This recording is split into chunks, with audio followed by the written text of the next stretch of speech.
নমস্কার প্রিয় ছাত্রছাত্রী, Vidyasagar university third semester history MJ03 paper, MJ A2 B2 B3 paper, environmental issues in India, এই পেপারটার final suggestion দিচ্ছি।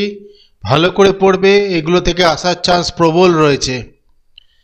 তো মান 5-এর জন্য প্রথম ইউনিট থেকে পড়বে মানব প্রকৃতি সম্পর্ক বা মিথস্ক্রিয়া অধ্যয়নের গুরুত্ব কি, গুরুত্ব ব্যাখ্যা করো। অ্যানথ্রোপোসিন বলতে কি বোঝায় অথবা অ্যানথ্রোপোসিন ধারণাটি ব্যাখ্যা করো। আধুনিক সমাজে পরিবেশ চর্চার সাম্প্রতিক প্রবণতাগুলি উল্লেখ করো অথবা মানব প্রকৃতি মিথস্ক্রিয়া অধ্যয়নের সাম্প্রতিক প্রবণতাগুলি কি কি। পরিবেশ নিয়ে সমাজবিজ্ঞানের দৃষ্টিভঙ্গির সংক্ষিপ্ত আলোচনা করো। পরিবেশকে ঘিরে আধুনিক সমাজে উদ্ভূত একটি সামাজিক সমস্যার উদাহরণ দাও। এটা কিন্তু ব্যাখ্যা করতে হবে উদাহরণটা। তো এখানের মধ্যে সবচেয়ে গুরুত্বপূর্ণ প্রশ্ন যেটা হচ্ছে প্রথম ইউনিট থেকে মান 5-এর জন্য অবশ্যই 2 নম্বরটা, 3 নম্বর, 1 নম্বর, 1 2 3 ভালো করে পড়তে হবে। পরে মান 10-এর জন্য পড়বে মানব ও প্রকৃতির পারস্পরিক সম্পর্ক কিভাবে সময়ের সাথে রূপান্তরিত হয়েছে তা বিশ্লেষণ করো।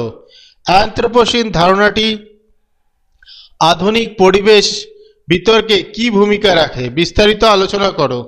অথবা পরিবেশের আলোচনায় অ্যানথ্রোপোসিন ধারণাটির তাৎপর্য ও সমালোচনামূলক দিকগুলি বিশ্লেষণ করো। সমাজবিজ্ঞান ও ইতিহাসে পরিবেশ অধ্যয়নের পদ্ধতির তুলনামূলক আলোচনা করো। এখানের মধ্যে অবশ্যই মান 2 এবং মান 3 অতি গুরুত্বপূর্ণ।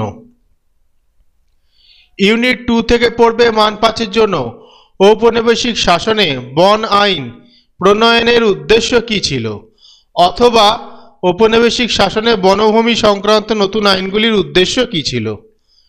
ঔপনিবেশিক যুগে সেচ ব্যবস্থার ওপর পরিবেশগত প্রভাব কেমন ছিল। প্রাক ঔপনিবেশিক ভারতে পরিবেশ সম্পর্কে ভৌগোলিক বা সাংস্কৃতিক চিন্তাধারার বৈশিষ্ট্য লেখো। এটা দুটি হবে না, বৈশিষ্ট্য লেখো। ঔপনিবেশিক যুগে বনভূমি ব্যবস্থাপনার পরিবর্তনের দৃষ্টান্ত দাও। ঔপনিবেশিক শাসনের বিরুদ্ধে আদিবাসীদের প্রতিরোধ কেমন ছিল অথবা ঔপনিবেশিক বন নীতির বিরুদ্ধে আদিবাসী সম্প্রদায়ের প্রতিরোধের প্রধান কারণ আলোচনা করো। এখানে দুটি কিন্তু হবে না, 5 নম্বরের জন্য 5টা 4-5টা লিখতেই হবে। যাই হোক, সবচেয়ে গুরুত্বপূর্ণ প্রশ্ন 1-এরটা, 3-এরটা এবং 5-এরটা। মান 10-এর জন্য এই অধ্যায় থেকে পড়বে ঔপনিবেশিক ভারতে জমি, বন ও জল সম্পদের ওপর নতুন ঔপনিবেশিক শাসনের প্রভাব আলোচনা করো অথবা ঔপনিবেশিক ভারতে ভূমি, অরণ্য এবং জল সম্পদ ব্যবহারের ক্ষেত্রে নতুন ঔপনিবেশিক নীতিগুলি কিভাবে পরিবেশের ওপর সুদূর প্রসারী প্রভাব ফেলেছিল তা বিশ্লেষণ করো। পরের প্রশ্ন, ঔপনিবেশিক নীতির বিরুদ্ধে কৃষক, আদিবাসী ও পশুপালকদের প্রতিরোধ আন্দোলন বিশ্লেষণ করো অথবা ঔপনিবেশিক শাসনে পরিবেশগত পরিবর্তনের বিরুদ্ধে কৃষক, আদিবাসী এবং পশুপালকদের প্রতিরোধ আন্দোলনগুলির স্বরূপ ও তাৎপর্য আলোচনা করো। প্রাক ঔপনিবেশিক ও ঔপনিবেশিক পরিবেশ ভাবনার মধ্যে পার্থক্য দেখাও। এখানে অবশ্যই সবচেয়ে গুরুত্বপূর্ণ হবে 2-এরটা এবং 3-এরটা, খুবই গুরুত্বপূর্ণ, ভালো করে পড়বে। ইউনিট 3 থেকে মান 5, স্বাধীনোত্তর ভারতে বনভূমি কিভাবে পরিবর্তিত হয়েছে, সবুজ বিপ্লবের পরিবেশগত প্রভাব লেখো অথবা সবুজ বিপ্লবের প্রধান পরিবেশগত প্রভাব লেখো। এটা কিন্তু দুটি হবে না। মানব বন্যপ্রাণী দ্বন্দ্ব বলতে কি বোঝায়, স্বাধীন ভারতে মানব বন্যপ্রাণী সংঘাতের প্রধান কারণগুলি আলোচনা করো। ভারতে পরিবেশগত আন্দোলনের উদাহরণ সংক্ষিপ্ত বিবরণ দাও, যেমন চিপকো আন্দোলন, নর্মদা বাঁচাও আন্দোলন প্রভৃতি। জল দূষণের প্রধান কারণ উল্লেখ করো। ভারতে জীববৈচিত্র্য হ্রাসের প্রধান কারণগুলি কি কি। তাহলে সবচেয়ে গুরুত্বপূর্ণ প্রশ্নগুলো বলছি, 7-এরটা, 5-এরটা, 4, 3, এখানে প্রায় প্রত্যেকটা কোশ্চেনই গুরুত্বপূর্ণ রয়েছে। 2। এখান থেকে কিন্তু খুব ভাইটাল এটা রয়েছে, মান 5 আসতে পারে বেশি করে। 10 নম্বরের জন্য পড়বে স্বাধীনোত্তর ভারতে পরিবেশ আন্দোলনের গুরুত্ব ও প্রভাব আলোচনা করো, খুবই গুরুত্বপূর্ণ। স্বাধীন ভারতে বৃহৎ বাঁধ নির্মাণের ফলে সৃষ্ট সামাজিক ও পরিবেশগত সমস্যাগুলি এবং সমাজে কী ধরনের পরিবর্তন করেছে তা বিশ্লেষণ করো। এই প্রসঙ্গে গড়ে ওঠা পরিবেশ আন্দোলনগুলির ভূমিকাও মূল্যায়ন করো, ভেরি ভেরি ইম্পর্টেন্ট। জীববৈচিত্র্য হুমকির মুখে, এই মন্তব্যের আলোকে স্বাধীনোত্তর ভারতে অরণ্য সংরক্ষণ ও জীববৈচিত্র্য রক্ষার ক্ষেত্রে গৃহীত পদক্ষেপ ও তার সীমাবদ্ধতাগুলি আলোচনা করো, ভেরি ভেরি ইম্পর্টেন্ট।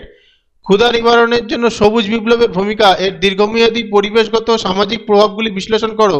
স্বাধীন ভারতে পরিবেশগত অবক্ষয় শুধুমাত্র অর্থনৈতিক উন্নয়নের ফল নয়, বরং নীতি নির্ধারণ ও প্রয়োগের ব্যর্থতারও প্রতিফলন, উক্তিটি বিশ্লেষণ করো। ইউনিট 4 মান 5-এর জন্য পড়বে জলবায়ু পরিবর্তনের প্রধান কারণগুলি কি কি, অথবা জলবায়ু পরিবর্তনের প্রধান কারণ উল্লেখ করো, ভেরি ভেরি ইম্পর্টেন্ট। পরিবেশ রক্ষার জাতিসংঘের গুরুত্বপূর্ণ উদ্যোগের নাম লেখো, একটু আলোচনা করতে হবে এটা, যেহেতু মান 5-এর গুরুত্বপূর্ণ রয়েছে। বৈশ্বিক উষ্ণায়ন কি, গুরুত্বপূর্ণ। আন্তর্জাতিক জলবায়ু সম্মেলনের দৃষ্টান্ত দাও, গুরুত্বপূর্ণ। বৈশ্বিক পরিবেশগত উদ্যোগের প্রধান প্রভাব লেখো।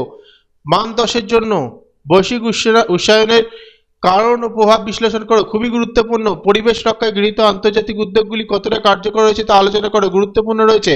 বিশ্ব উষ্ণায়ন এবং জলবায়ু পরিবর্তনের মোকাবিলায় গৃহীত আন্তর্জাতিক প্রচেষ্টা, উন্নয়নশীল দেশ হিসেবে ভারতের অবস্থান ভূমিকা আলোচনা করো, ভেরি ভেরি ইম্পর্টেন্ট। বিশ্বায়নের যুগে পরিবেশ সংরক্ষণের চ্যালেঞ্জগুলি বা বাধাগুলি বা সীমাবদ্ধতাগুলি বিশ্লেষণ করো, খুবই গুরুত্বপূর্ণ রয়েছে। এই প্রশ্নগুলো পড়বে, খুবই সহজ সরল প্রশ্ন, মুখস্থ করতে কোনো অসুবিধা হবে না তোমাদের। এই পেপারটা সত্যিই খুবই সহজ রয়েছে, আর নাম্বারও ভালো উঠবে, কারণ অনেক তথ্য রয়েছে সেই অনুযায়ী লিখলে, আর ম্যাক্সিমাম বইতেই প্রায় সেম অ্যান্সারই রয়েছে, তাই তোমাদের কোনো অসুবিধা হবে না এই পেপারটায় নাম্বার তুলতে।